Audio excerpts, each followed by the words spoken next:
Back in the day when online platforms were beginning to gain traction, most people were actually getting attracted to those platforms because it gave them a way to disconnect from the real world and relax for a bit online. But as years have passed on and as people have slowly but surely gotten addicted to that feeling of being online, you see more and more people being disconnected from the real world, and they seem to be lost in their own online world nowadays. And the question in my mind is, has a time come when you see people more interested in their online debates and online interactions than they are in the real world? This is what I have been feeling, and this is what I've been thinking about for the past few days, and I just felt compelled to share my opinions before they start eating me from inside. So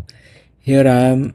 I know many people follow this channel for the cricket stuff, but it is called the unfiltered feed for a reason. So if this is not for you, maybe you can skip this. So I think in the online world, you've got a completely different perception of life that gets built over the time. And the major difference is that in real world situations, peace is what sells and peace is what everyone are looking for. But in the online world, it's the exact opposite, because conflict and controversies, that is what gets more engagement, because that is the kind of topics where people have more opinions, and so a lot of discourse happens on such topics, and the algorithm doesn't really consider if something is good or bad.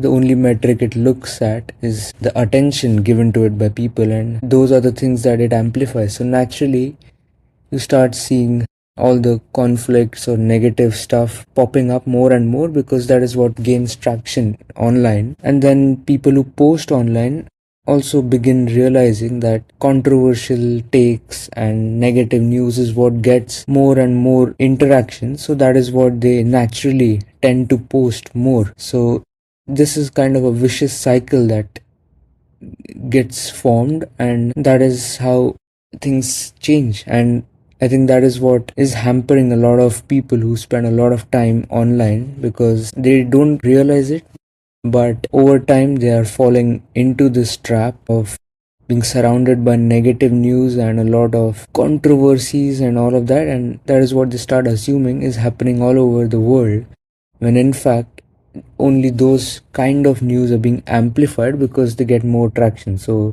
when you step out and see and notice the real world, you understand that it is still worth living in, and not everything is as bad as it seems to be. And I feel that in the online world, you don't really get a lot of things that you don't like.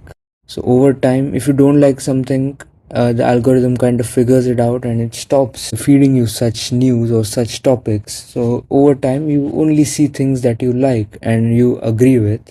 So you hardly face disagreements, and you don't get to see both sides of a particular incident most times. And over time, you start developing a kind of position. So I think that is what hampers the mindset of people online, because when they step out in the real world, they obviously have to face some disagreement, and they have to hear the other side, which they often aren't used to, and that is why they are kind of rattled when they face real life situations, because they aren't used to it.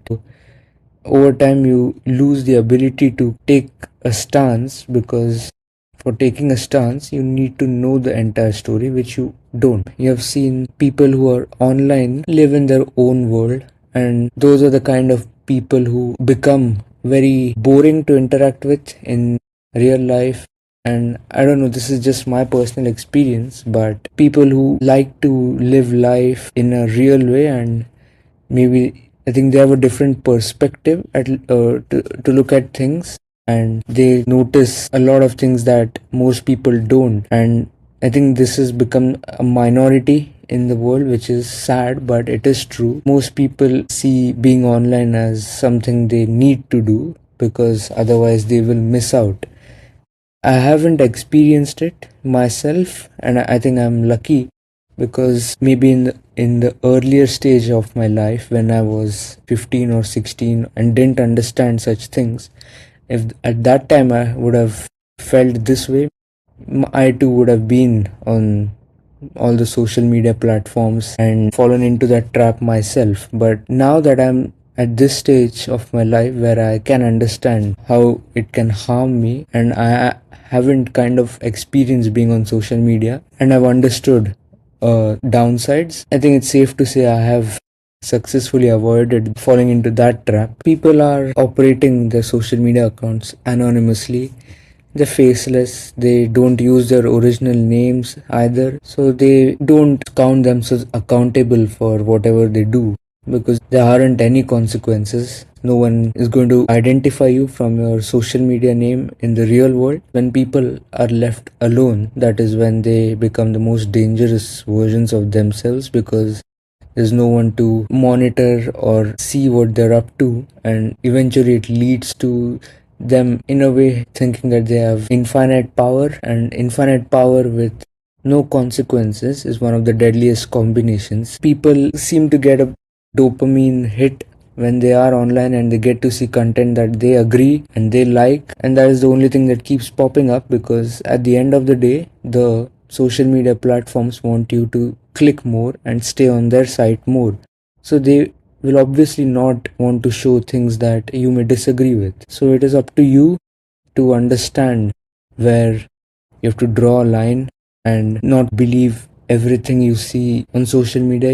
Most people undermine how easy it is to spread a certain narrative around, and you lose the ability to have a rational mindset. There are a lot of things happening in the world which you will never see on social media, and there are also a lot of things that you see on social media that are not happening in the real world. It goes both ways. I would say in some cases very useful when you're communicating with your friends and light banter here or there.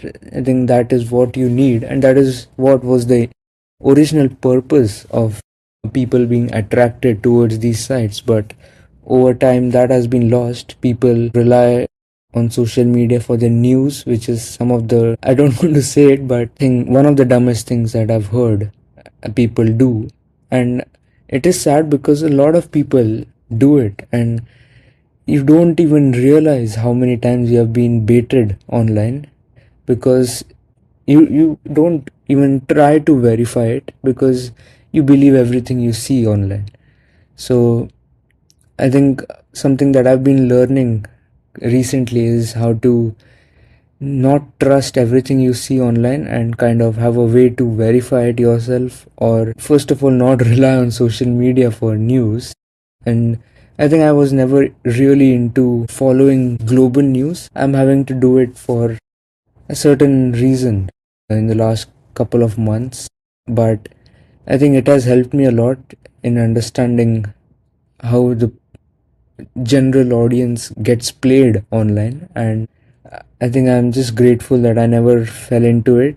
And I want to say to everyone, please go out and see the world, not with your phone for once, and you will realize that the world might be bad, but it is still worth living and worth enjoying for a few more years.